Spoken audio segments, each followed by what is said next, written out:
Okay, I just had my first shower with this custom piece, which is really low density, which some people think looks a lot more realistic because it blends better, well, not only with the front hairline not being a wall of hair, which we're all trying to avoid, but back here where I've got sort of receding and just generally thinner around here, so to not have a bump of thick hair meeting the natural hair that's thinner makes it look more realistic. Unfortunately, this low density allows you to see the lines, which is the V-loop equivalent of unbleached knots. So I need medium density. However, for now it does look realistic. I've got to be careful brushing it, of course, because it's wet and it's been in hot, steamy water. I'm not sure what the effect of shampoo and conditioner on the hairpiece, but this time I decided to take the conditioner off instead of just leaving it on the whole time I brush and floss and wipe my tongue and gargle, which usually is about 5 minutes of conditioner just being sitting on my head. So this time I put the conditioner on and rinsed it off quickly.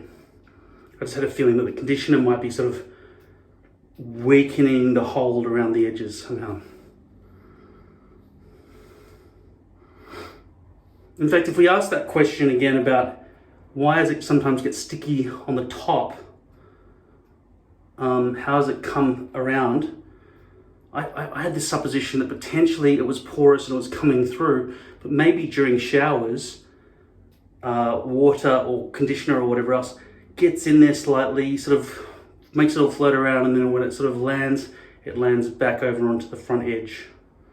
The other thing is, when I'm brushing and putting the glue on the base, I do get a slight amount of glue on the front hairs, and that could be the thing that gets splubbed around at the front.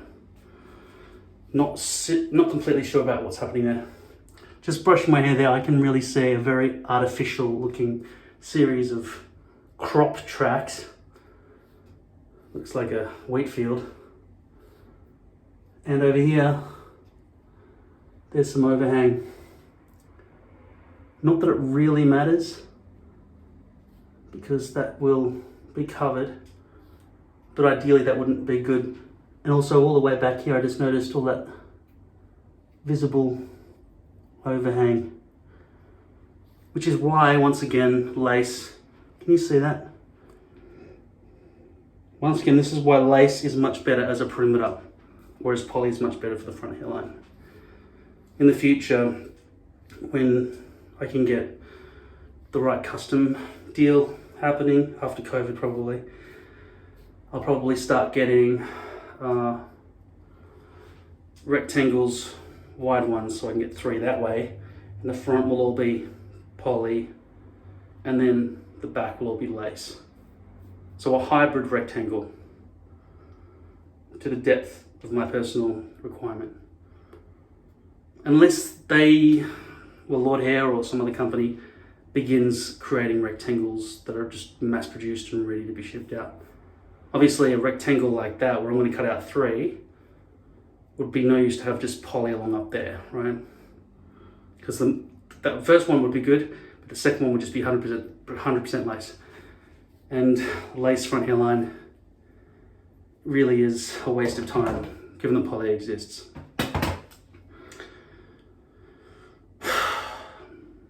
It's very hot. 25 degrees at 11 p.m. I'm gonna put some of this on. So today, because I'm fat, I'm gonna go for a stagger. I'm gonna take some alcohol, some leftover Canadian Club, and take a few cans of Coke. I would normally mix it with dry ginger ale, but, well, I guess they're not cold. Cans of Coke are just easy to just chuck in my backpack, so I buy cartons or cases of 30 cans of Coke at a time. Not sugar Coke, Coke Zero. And yes, I know some people think it's all filled with aspartame, which it is. That might cause health problems, but it hasn't really, I don't think. I mean, I do have health problems, but it hasn't caused them. They were pre-existing. My sinuses are nice and clear. Maybe my cousin was right about there being too much dust all over the carpet and I need to vacuum or steam clean more often, get rid of all the dust, because I potentially have allergies, highly sensitive to dust. When they do the allergy test, the prick test on your arm, I had a wheal, W-H-E-A-L, of about 8 millimeters from dust mites. So I'm pretty allergic to those things. They're like little spiders that float around in the air.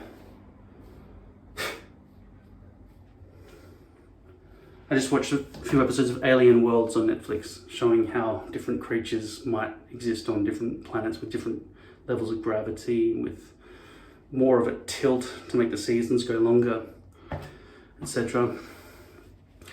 So now I'm going to go for a stagger, burn some calories. I feel like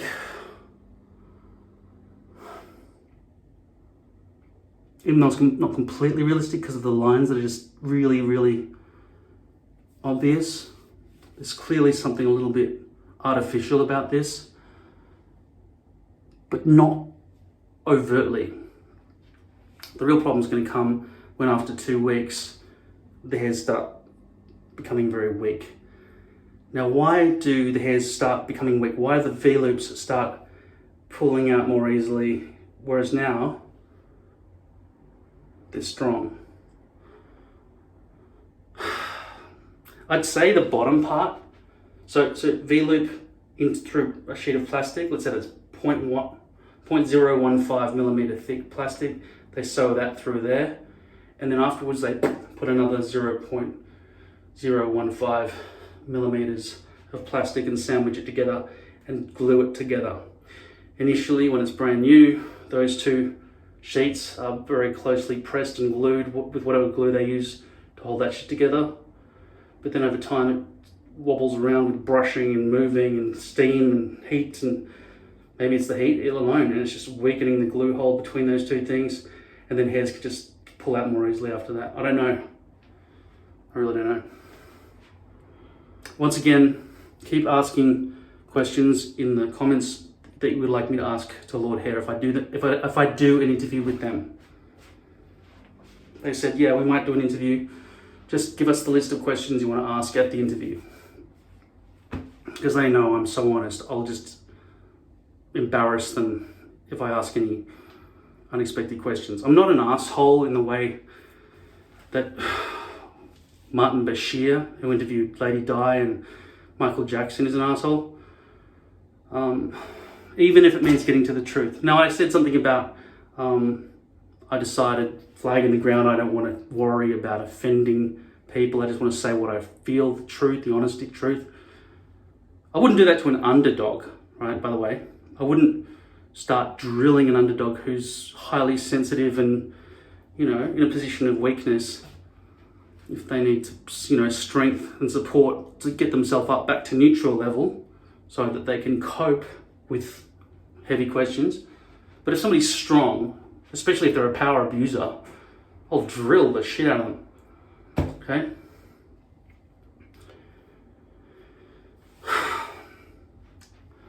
But yeah, this is day probably 3. That's my first shower, but day 3, I think, for this 0.03 millimeter light density, very close to medium light density, but probably just light density, polyurethane base hairpiece. Color number 4, medium dark brown, bleached across the front by me, as I do with all my poly hair pieces and all my lace pieces as well, just so that there's a better blend between my pale skin and the darker hair. Otherwise, you have to resort to graduation.